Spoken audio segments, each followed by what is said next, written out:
안녕하세요. 이제 막 결혼한 지 4달이 좀 지나간 32살 여자입니다. 하도 주변에서 시자만 들어가도 부들부들 떠는 사람들이 많아서 어느 정도 마음의 준비는 했었지만 이 정도일 줄은 상상도 못했습니다. 중학교 앞에서 작은 빵집을 운영하시던 저희 부모님은 매사에 근검절약이 몸에 밴 분들이에요. 하지만 음식 앞에서는 달랐습니다. 항상 좋은 음식과 맛있는 음식이 있으면 주변 사람들에게 권하고 나누기를 좋아하셨거든요. 예를 들어 저희 부모님은 아침에 갓 구운 빵의 일부를 늘 가게 앞에 내놓으셨어요. 학교 가는 학생들이나 어려우신 어른들이 부담 없이 가져가시라고요. 그런 부모님을 보면서 다른 사람들과 나누는 기쁨을 어려서부터 배울 수 있었어요. 인심 좋은 부모님 밑에서 많은 사랑을 받고 자란 저는 여대를 졸업하고 어느 정도 유명한 모기업에 취직했어요. 부모님은 제가 제빵 기술을 배워 빵집을 이어서 하길 바라셨지만 물밀듯이 들어오는 대형 프랜차이즈 빵집을 제가 이길 자신이 없더라고요. 또한 크건 작건 사업이 얼마나 어려운지도 알았기 때문에 저는 회사 생활을 하고 싶었고요. 입사 후 2년 정도 지나 회사 생활이 제법 손에 익었을 때쯤 같이 일하는 동료가 코딩을 배우러 다녀보지 않겠냐고 묻더라고요. 둘이서 다니면 할인을 해주는 곳이 있다고요. 마침 뉴스에서도 코딩에 대해서 계속 나오는 걸 봤던지라 좋다고 했죠. 그렇게 둘이 강남에 위치한 컴퓨터 학원을 다니기 시작했어요. 그리고 그곳에서 남편을 만나게 되었죠. 남편은 저희를 가르치던 선생님이었어요. 당시 저희를 포함해 총 8명의 직장인이 한 반에 있었고요. 보아하니 저처럼 다른 사람들도 퇴근 후에 저녁 먹을 틈도 없이 바로 학원으로 오는 것 같더라고요. 저는 그래서 가끔 저희 부모님이 만드신 빵을 가져가곤 했었어요. 그런데 남편이 말하길 이런 제 마음씨에 반했다는 거예요. 6개월의 수료 기간이 끝나는 마지막 날, 남편은 저에게 정식으로 데이트 신청을 해왔어요. 사실 남편이 저에게 호감이 있다는 건 어느 정도 예상하고 있었고, 저도 남편에게 관심이 있었기 때문에 저희는 몇 번의 데이트 후 바로 연인 사이가 되었네요. 남편은 서울모 대학에서 컴퓨터 전공으로 석사까지 마친 뒤 취업을 준비 중이었어요. 학원은 용돈벌이로 다녔다고 하더라고요. 사실 솔직히 처음에는 저는 직장 생활이 3년 차에 접어드는 중이었던 반면에 남편은 아직도 취업준비생이라는 현실이 마음에 걸리긴 했네요. 불안한 제 마음을 알기라도 한 듯 남편은 사귄 지 2달이 좀 지났을 무렵 대기업 연구소에 취직했어요. 그리고 저 역시 사원에서 대리로 승진을 했고요. 30을 넘긴 상태에서 직장까지 안정적인 형태를 갖추니 남편이 슬슬 결혼 이야기를 꺼내더라고요.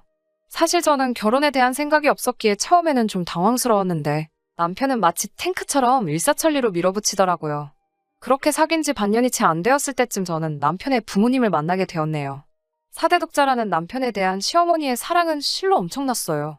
하지만 자기 자식 안 이쁜 부모가 어디 있나요? 그렇지만 시부모님 댁에 들어서자마자 이게 정상인가 싶을 정도로 극진하더라고요. 시어머니 댁에 도착했을 때는 저녁 먹기에 살짝 이른감이 있는 5시였어요. 시어머니와 저, 그리고 남편이 실에 앉아서 어색한 대화를 시작죠. 시어머니는 크게 저에 대해서는 궁금하신 것 같지 않았어요. 저는 남편이 이미 어느 정도 이야기를 해서 그런 줄 알았고요. 근데 그게 아니더라고요. 시어머니는 그저 저와 남편이 평소에 어떻게 데이트를 하는지만 궁금해하셨어요. 도대체 어디서 뭘 먹고 다니냐가 질문이셨죠. 저는 다른 연인들처럼 기념일에는 조금 좋은 데도 가지만 주로 회사 근처 식당에서 식사를 한다고 말씀드렸어요. 그게 사실이거든요. 그러자 시어머니가 굉장히 못마땅하신 듯 한숨을 쉬시곤 저에게 그렇게 먹이지 말라고 하시더라고요. 제가 그게 무슨 말씀이신지라고 여쭤봤어요. 그러자 하시는 말씀이 남자가 자고로 밖에서 사회생활하려면 밥심이 제일이라면서 식당 밥은 영양가도 하나 없고 몸에 해만 된다고 하시는 거예요. 그러면서 너 우리 아들이랑 결혼할 거라면서 그러면 앞으로는 식사는 너네 집에 가서 해먹이도록 해라고 하시는 거예요. 그러면서 우리 아들은 너랑 연애하기 전에는 어쩔 수 없을 때 빼고는 삼시세끼 다 집에서 내 손으로 한 밥 먹고 살았다고 하시더라고요. 항상 좋은 식재료에 사랑을 담아서 따뜻한 새끼밥 먹여서 이렇게 멋지고 훌륭하게 키워놓은 거 안 보이냐면서요. 그런데 저를 만나면서 정체도 모를 음식을 먹고 그래서 요즘 남편 얼굴이 폭삭 사갔다나요. 저는 첫 만남부터 시어머니에게 꾸중 아닌 꾸중을 듣고 속이 너무 상했어요. 지금 생각해보면 당장이라도 박차고 나왔어야 했는데 그때는 그러질 못했어요. 제가 정말 잘못한 것 같아서 몇 번이고 시어머니께 죄송하다고 고개를 숙였죠. 바보같이 그때는 시어머니가 절 정말 며느리감으로 생각해서 그렇게 말씀하시는 건가 싶기도 했고요. 게다가 그런 시어머니를 말렸어야 하는 남편도 며느리인 제가 뭘 몰라서 그런 거니 엄마가 이해하라며 시어머니를 두둔하고 있었고요. 지금 이걸 쓰면서 그때를 다시 떠올리니 정말 열불이 나네요.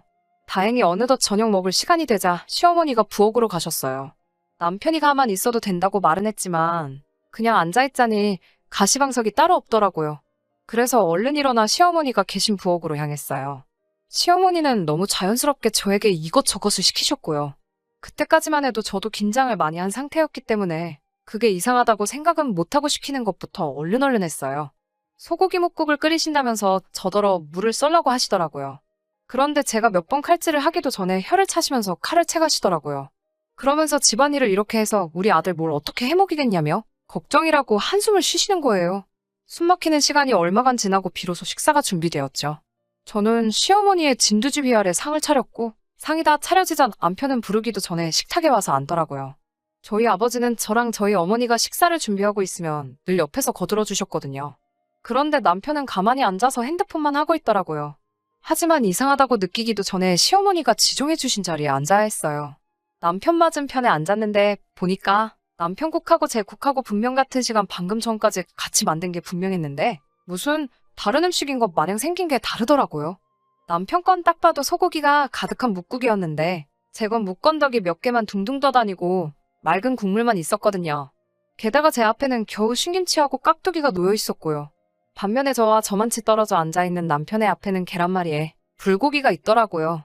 가뜩이나 뭐라도 먹으면 체할 것 같았는데 밥상을 보니 정말 입맛이 뚝 떨어지더라고요. 그런데 남편이 뭘 눈치를 챘는지 불고기를 한 움큼 집어서 제 그릇에 올려놨어요. 한술 뜨려는 순간 어디선가 강한 시선이 느껴져서 고개를 돌렸어요. 그런데 시어머니가 누가 봐도 엄청나게 못마땅한 표정을 짓고 계시긴 하더라고요. 하지만 저도 어이없는 이 상황 때문에 슬슬 기분이 나빠지던 찰나라 그냥 못 본 척하고 남편이 준 불고기를 맛있게 먹었어요. 보란듯이 식탁을 가로질러 제 팔을 쭉쭉 뻗어가면서 남편 앞에 있는 반찬도 집어다 먹고요. 그날 저녁 집에 돌아와 남편하고 통화를 하면서 남편에게 오늘 기분이 별로였다고 솔직히 말했어요. 그러자 남편이 말하기를 남편이 사대독자다 보니 시어머니가 매사 예민하게 반응하신다고 하더라고요. 말하자면 행여나 누가 우리 아들 해코지하진 않을까? 그런 걱정을 하셔서 그렇대요. 그러면서 자기가 사대독자라서 어쩔 수 없으니 시댁에서만큼은 그런 점을 저더러 이해해달라고 하더라고요. 다행히 그날 이후로 결혼식을 올리기 전까지 큰 문제는 없었어요. 물론 식사 때마다 음식 때문에 마음이 상하기는 했지만 일단 결혼하면 따로 살기로 했었기 때문에 참고 참았어요. 지금 저희가 사는 이 집은 시댁에서는 차로 20분 거리에 있었어요. 저희 부모님과 달리 시어머니는 혼자이셨고 남편은 그런 시어머니를 두고 멀리 못 가겠다고 하더라고요. 사대독자의 책임감이라면서 우리가 아이를 낳으면 시어머니가 봐주실 수도 있으니 20분 거리면 딱 적당하지 않겠냐 했고요. 그 말도 솔직히 일리가 있다 싶어서 지금 사는 집을 구하게 된 거예요. 친정엄마가 봐주셔도 되기는 하지만 빵집 일이 너무 바쁘신 걸 알기 때문에 부탁드리기 곤란할 거라고 생각했거든요. 그런데 문제는 집이 멀지 않다 보니까 하루가 멀다 하고 시어머니가 집에 오시더라고요. 정말 일주일에 5번은 오시는 것 같았어요. 오시는 이유는 딱 한 가지, 남편 먹을 음식이었죠. 저희 친정어머니도 저랑 남편이 좋아하는 반찬을 해서 오시긴 하셨어요. 그렇지만 보통 한 달에 한 2번 정도였고요. 그런데 저희 시어머니는 정말로 삼시세끼를 다해서 한가득 가지고 오시는 거예요. 속사정을 모르는 사람들은 저더러 그런 시어머니가 세상에 또 어딨냐며 너 정말 복받았다고 했지만 그게 정말 얼마나 빈정상하고 치사한지 몰라요. 왜냐면 반찬을 항상 1인분만 가지고 오셨거든요. 둘이서 나눠 먹기에는 정말 애매한 양으로요. 국도 꼭 다르게 가져다 주세요. 남편 거하고 제 거를 통에 따로 담아서 오시는데요. 남편 거에는 꼭 표시를 해오세요. 한 번은 닭죽을 해오셨는데요. 제 거는 정말 푹 퍼진 밥알만 한 사발이더라고요. 반면에 남편 거는 고기 건더기가 한 숟가락 뜰 때마다 한 움큼씩 올라왔고요. 제가 제 거는 왜 고기가 없어요? 라며 애교 섞인 목소리로 여쭤보니까 시어머니는 조금도 망설임 없이 저더러 살찐 것 같아서 일부러 밥 위주로만 넣었다고 하시는 거예요. 저 165에 48kg 나가거든요. 남편은 175에 80kg고요. 그것보다도 달곰탕이면 몰랐을까 이건 닭을 잘게 썰어 만든 닭죽인데 그 와중에 고기 건더기를 일부러 골라냈다는 사실이 더 놀랍더라고요. 어떤 의미로 보면 진짜 그 집념이 대단하다고 느낄 정도였어요.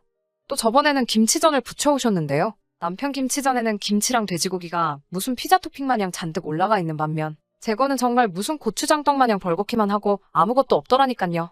반죽에 김치 국물만 넣어서 새로 만들어 오신 건가 싶었어요. 처음에는 너무 서운해서 남편한테 몇 번 하소연도 했는데 나중에는 막말로 치사하고 더러워서 안 먹는다는 생각이 들대요. 그리고 사실 남편이 시어머니 음식을 그렇게 좋아하지도 않거든요. 시어머니가 하는 음식 가짓수에 비해 음식 솜씨가 많이 없는 편이에요. 그나마 그 중에서 몇 가지는 제대로 배우신 건지 제가 먹어본 바로는 맛이 없는 건 여전하지만 그래도 엄마 밥이라고 좋아하는 반찬이 몇 개 있기는 했어요. 그 몇 가지 음식을 제외하면 남편도 시어머니가 보고 계시는 상황이면 맛있게 먹는 척 연기를 하더라고요. 그런데 안 계시면 좀 먹는 척만 하다가 바로 버리기 일쑤였고요. 그런데 엊그저께 정말 서운하고 속상한 일이 생겼어요. 제가 잠을 잘못 잤는지 목에 담이 와서는 걷기조차 힘들더라고요. 약을 먹을래도 빈속에 먹을 수가 없잖아요.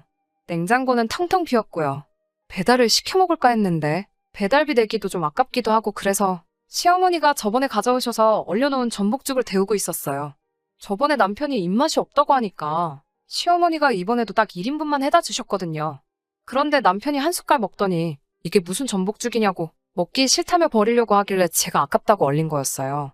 그런데 갑자기 삐비비빅 소리가 나더니 현관문이 열리더라고요. 저는 남편인 줄 알고 자기야 일찍 왔네라고 나갔는데 시어머니가 서 계신 거예요. 시어머니가 어떻게 비밀번호를 아신 건지 짜증이 나더라고요. 어쩐 일로 오셨냐 물으니 우리 아들 주려고 사골 구워왔다면서 부엌으로 성큼성큼 향하시더라고요. 비밀번호는 어떻게 아셨냐고 물었는데 제 말에는 대답도 없이 시어머니는 식탁을 보고는 너 남편 거 또 뺏어먹니라고 물으시는 거예요. 그러면서 너는 태어나서 음식 구경도 안 해봤냐며 계속 면박을 주시더라고요. 저도 속이 부글부글 끓고 있었지만 어떻게든 누르고 있었어요. 그런데 시어머니가 결정타를 날리시더라고요. 양손에 들고 있던 핸드백과 사골 담긴 들통을 내려놓으시면서 아침 저녁으로 남편한테 한 그릇씩 먹게 하래요. 그러더니 다시 제 식탁을 보고는 진짜 얼마나 없이 살았길래 남의 음식을 훔쳐먹어? 거지 새끼도 아니고 말이야. 라고 하시는 거예요. 제가 시어머니께 지금 뭐라고 하셨냐고 물으니 옛날에는 며느리가 아들 밥 훔쳐먹으면 집에서 뒤지게 맞고 쫓겨나도 할 말이 없었다고 자기 같은 시어머니 둥골 행운으로 알라고 하시더군요. 그 말을 듣는 순간 시어머니가 저를 어떻게 생각하는지 잘 알겠더라고요. 자기 아들 끼니마다 밥 챙겨주게 붙여놓은 사람인데 자기 아들 안 볼 때 아들 음식 훔쳐먹는 기생충으로 생각한 거죠.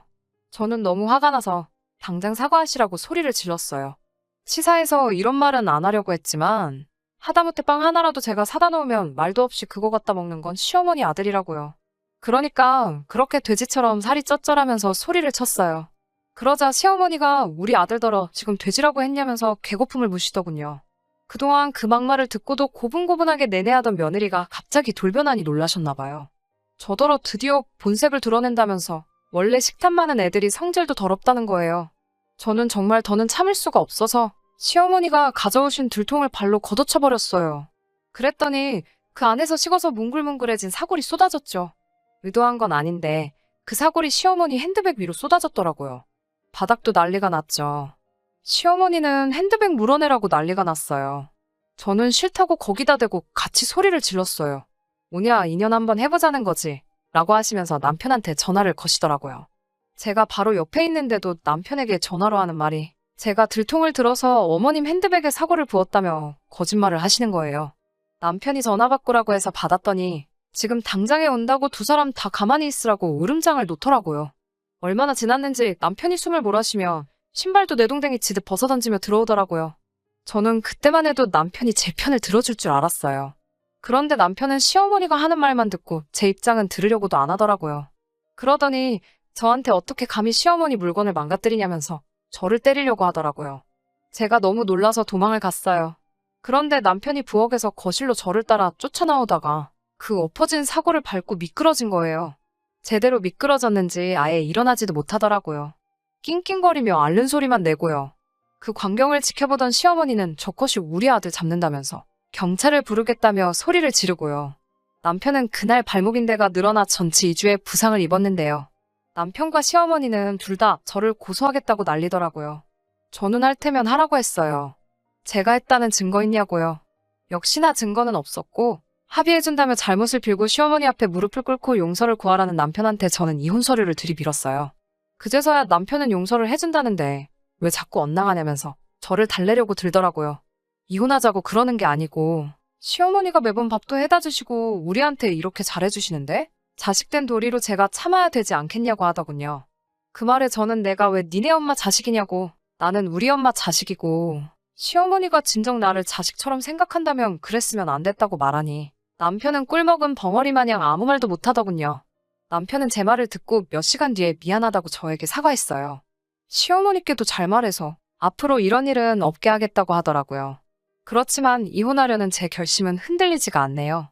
친정엄마도 제가 이혼한다는 소식에 저보고 처음에는 무슨 일인지 모르지만 결혼 생활 하다 보면 가족끼리 부딪힐 수 있다며 저에게 참으라고 하셨는데 제가 자초지종을 설명하니 뭐 그런 사람이 다 있냐고 하루빨리 이혼하라고 말을 바꾸셨어요.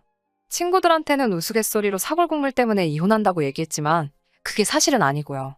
고약한 신보를 가진 사람들하고 가족으로서 살아갈 자신이 없네요.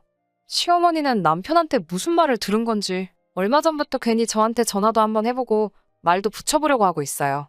미안하다는 말은 곧 죽어도 못하시겠는지 사과 한마디 없지만 다시 귀하신 사대독자 아들내미 끼니 때마다 밥 챙겨줄 생각을 하니 그건 또 싫으신 건지 떠나버린 제 마음 붙잡으려고 아주 안달이십니다.